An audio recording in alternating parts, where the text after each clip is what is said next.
She looked like any other teenager, bright smile, quiet demeanor, a world of potential ahead of her. But behind the facade, she was hiding a secret so dark it would leave an entire community shattered. How did an ordinary girl become a name that strikes fear? This is the chilling story of the teen who took 20 lives and the questions everyone's still asking.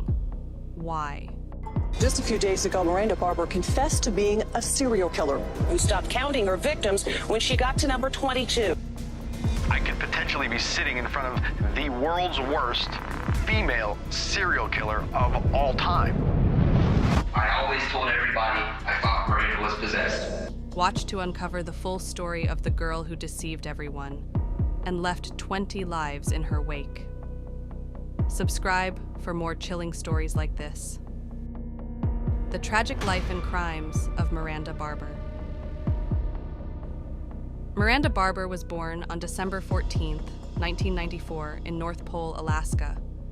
Not the real North Pole, but a small, perpetually Christmas-themed town. Despite the festive surroundings, Miranda's childhood was anything but joyful. Diagnosed with developmental dysplasia as a toddler, she had to wear leg braces, keeping her from playing like other kids. But this was only the beginning of her struggles. A dark childhood. When Miranda was just 3 years old, her uncle Richard began abusing her and her sister Ashley. He subjected them to horrifying acts of violence, keeping a detailed journal of his crimes. Richard's abuse continued until Ashley bravely told their mother Elizabeth, who immediately contacted the police. Richard was arrested and sentenced to prison. However, the damage was already done, leaving Miranda deeply traumatized. Elizabeth moved the family to a new town in Alaska, trying to start fresh. But Miranda struggled to cope with her past. She wrote in her diary about feeling dirty and ashamed, expressing anger and a desire for revenge against her uncle. These emotions shaped her actions as she grew older. A troubled teen. By age 13, Miranda's behavior spiraled out of control. She ran away from home frequently, joined gangs, and experimented with drugs. She also became involved with a 25-year-old man named Forrest, who led a satanic cult. Miranda claimed that Forrest owned her, further isolating her from her family. Around this time, Miranda's mental health deteriorated. Diagnosed with depression, schizophrenia, and bipolar disorder, she was prescribed medications to manage her conditions. But her unstable home life and her mother's struggles left Miranda without the support she desperately needed. Marriage and motherhood. At 17, Miranda became pregnant and decided to keep the baby. Shortly after, she moved to North Carolina to live with extended family. There, she met Elliot Barber, a troubled man who shared her love for the occult. Both struggled with mental health issues, and their relationship quickly turned dark. The couple married when Miranda was 18 and moved to Pennsylvania with Miranda's baby daughter, Arya. Desperate for money, Miranda turned to Craigslist, posting ads offering female companionship for cash, a practice she had learned in her teenage years. The murder of Troy LaFerrara. In November 2013, Miranda's Craigslist ad caught the attention of 42-year-old Troy LaFerrara, an engineer with a troubled marriage. On November 11th, Troy met Miranda in a shopping mall parking lot, unaware that Elliot was hiding in the backseat of her car. The couple had devised a chilling plan to kill someone as part of a twisted birthday celebration for Elliot. When Troy entered the car, Miranda gave a code phrase, "Have you seen the stars tonight?" And Elliot emerged, strangling Troy with a TV cable. Miranda stabbed Troy 20 times, killing him. They dumped Troy's body in an alley and used the $150 from his wallet to buy cleaning supplies and celebrate Elliot's birthday with dinner. Investigation and arrest. Troy's body was discovered the next morning, and police traced his last phone call to Miranda. Initially, both she and Elliot denied any involvement. Miranda even tried to claim she acted in self-defense, but her story fell apart under scrutiny. So you were gonna meet up with this guy, make a couple of bucks? Yes. Okay. You on the phone with him at all, or talking to him? Messaging him, or? We were messaging back and forth, yes. Okay. We were just supposed to meet up at Denny's, but it never happened. Meeting never happened. Yes. I'm gonna ask you right now a very basic, very simple question Okay. that you need to answer either yes or no to. Okay. Were you involved in, or do you have any knowledge of the death of that guy, the death of Troy? No. Actually, Mary, we gotta take your phone, put it in evidence, and then get a search warrant to go through. That's not fair to me at all. That's what we have to I do. have the right to walk away, walk out of here with all of my belongings, which I'm going to do. Not with your phone. We're gonna take your I'm phone. very offended right now. I'm sorry. I You understand? I have time. I need numbers. I need my phone numbers. You understand we have a job to do? I did not kill that man. I've never met that man in my life before. I hope not. I'm a single. I just got married. You guys are coming in my life, questioning me. I'm very offended. Surveillance footage showed Elliot hiding in the car, confirming their premeditated plan. Faced with mounting evidence, Miranda confessed, but claimed Troy had attacked her first. Elliot later confessed as well, detailing the murder as part of their celebration. Both were arrested and charged with first-degree murder. Miranda's shocking claims. While in prison, Miranda made a shocking claim. She had killed at least 22 people since the age of 12. She alleged that she was part of a satanic gang led by Forrest, who forced her to kill. However, investigators found no evidence to support these claims, and even her own father dismissed them as lies. Experts believe Miranda fabricated the story for attention, a coping mechanism stemming from her traumatic childhood. Despite her claims, the only proven murder linked to her was Troy LaFerrara. Life sentences and legacy. In court, Miranda and Elliot pleaded guilty to second-degree murder and were sentenced to life in prison without parole. The case shocked the nation, not only because of the brutality of the crime, but also because of Miranda's young age and appearance, which contrasted sharply with her actions. Miranda's family struggled to move forward. Her mother, Elizabeth, was overwhelmed with guilt and took her own life in 2016. Miranda's actions left a lasting impact on her loved ones and the community. Barbara's life is a tragic example of how trauma, untreated mental health issues, and a lack of support can lead to devastating outcomes. Her story is a reminder of the importance of early intervention and the need to address the root causes of violence.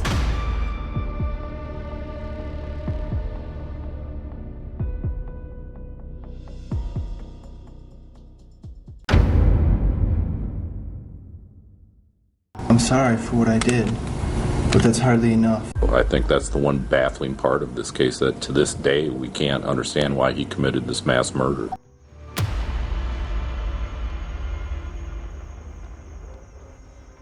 Imagine a quiet suburban neighborhood shattered by a gruesome crime.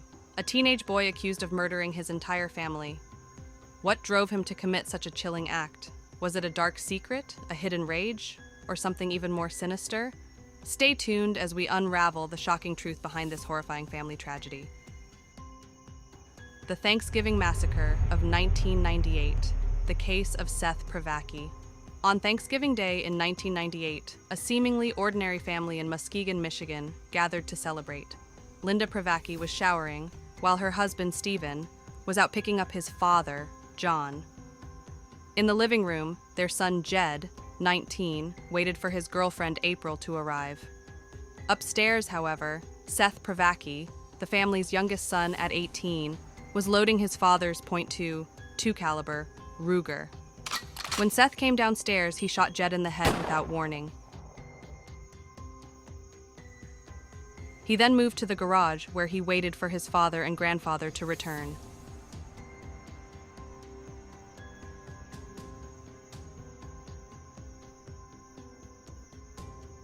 As they arrived, Seth ambushed them, firing 3 shots.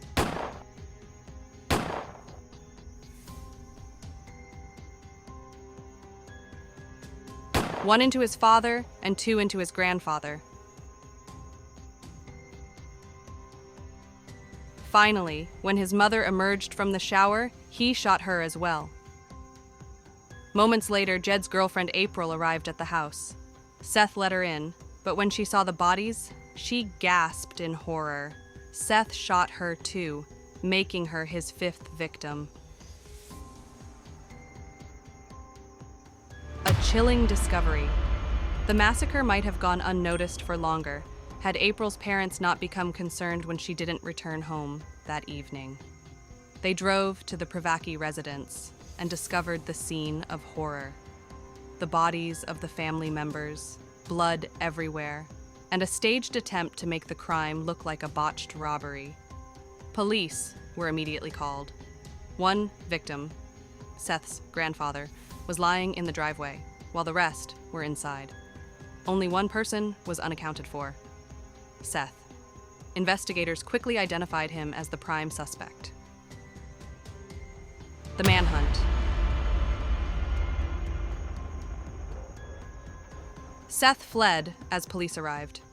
His best friend, Stephen Wallace, who had helped him stage the robbery, was arrested and confessed to Seth's crimes, revealing details of how Seth had methodically killed his family and even called him afterward, saying, "It's done."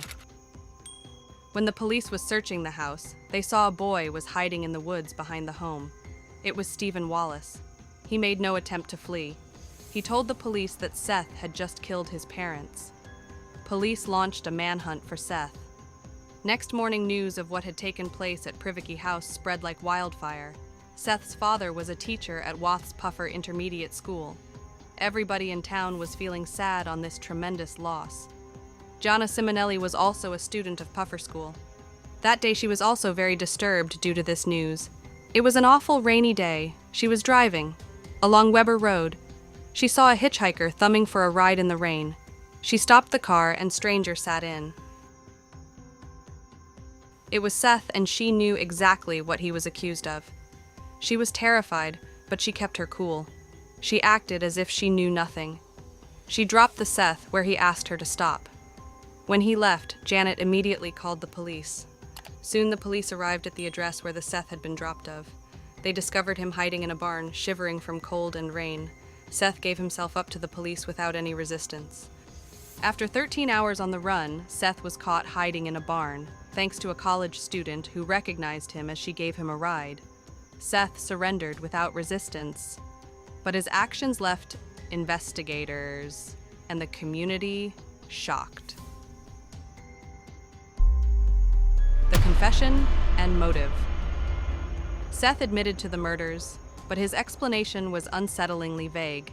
He claimed his family was ganging up on him, and his father had recently asked him to move out of the house.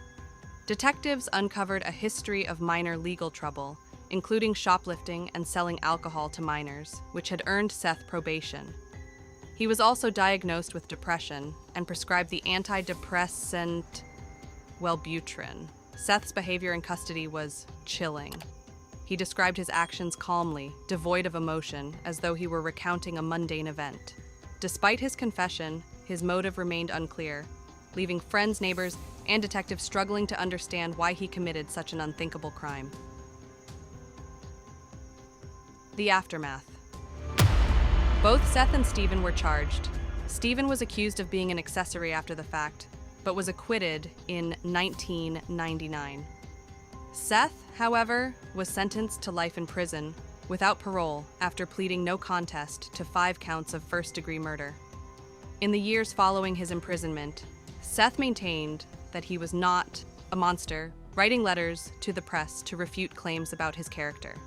In one such letter, he claimed to have been under the influence of LSD at the time of the murders, blaming the drug for his actions. However, there was no evidence to confirm this, and his story only deepened the mystery. A tragic end. Seth's time in prison ended tragically. In 2010, at the age of 30, he and 2 fellow inmates attempted an escape by stealing a truck and crashing it through the prison's fences. Guards pursued them, and Seth was shot and killed when he refused to stop running. Ironically, he died in the same fashion that all 5 of his victims did. You think of irony, karma, what you sow, so shall you reap. His death was ironic, as it mirrored the violence he had inflicted on his own family. Unanswered questions. The motive behind Seth Pravacki's actions remains a mystery. His strained relationship with his father, feelings of isolation, and potential substance use may have contributed, but none fully explain his decision to kill his entire family and Jed's girlfriend on Thanksgiving Day. His death at 30 ensured that the full truth of his actions would never be revealed. Conclusion. Seth Pravacki's case is a haunting reminder of how unresolved emotions and untreated issues can spiral into unimaginable tragedy. While the community may never understand what drove him to commit these horrific acts, it's a story that continues to resonate as a warning about the complexities of mental health, family dynamics, and violence.